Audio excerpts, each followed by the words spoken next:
চলতি বছরের 4 থেকে 9 মার্চ বেঙ্গালুরুতে অনুষ্ঠিত হতে যাচ্ছে ৪৫তম জাতীয় মাস্টার্স অ্যাথলেটিক্সের আসর। এই প্রতিযোগিতায় রাজ্য দল পাঠানোর উদ্যোগ নিয়েছে রাজ্য মাস্টার্স অ্যাথলেটিক্স অ্যাসোসিয়েশন। সেই লক্ষ্যে শনিবার ইন্দ্রনগরস্থিত আইটিআই মাঠে এক নির্বাচনী শিবির অনুষ্ঠিত হয়। শিবিরে পুরুষ ও মহিলা উভয় বিভাগে 50 জনের মতো অ্যাথলেটিক্স অংশগ্রহণ করে।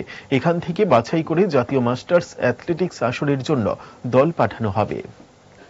ইন্দ্রনগর মাঠে আজকে মাস্টার অ্যাথলেটিক্স একটা ট্রায়াল ক্যাম্প ডেকেছি, সারা ত্রিপুরার সবাই যাতে আসে এবং আশা করি এখানে সব জায়গা থেকে এসেছে প্রায় 45 জনের মতন এবং বেঙ্গালুরুতে অনুষ্ঠিত হবে ন্যাশনাল মিট। এটা 4 থেকে 9 অবধি খেলবে এবং আমাদের এখান থেকে যে টিমটা আজকে তৈরি করব আশা করি এখানে প্রায় 20 থেকে 25টা মেডেল আশা করি থাকবে। আপনার পরিচয়টা? আমি এই সংস্থারই সাধারণ সম্পাদক হিসেবে কাজ করছি এবং আমার প্রেসিডেন্ট হলো পঙ্কজ বিহারী সাহা।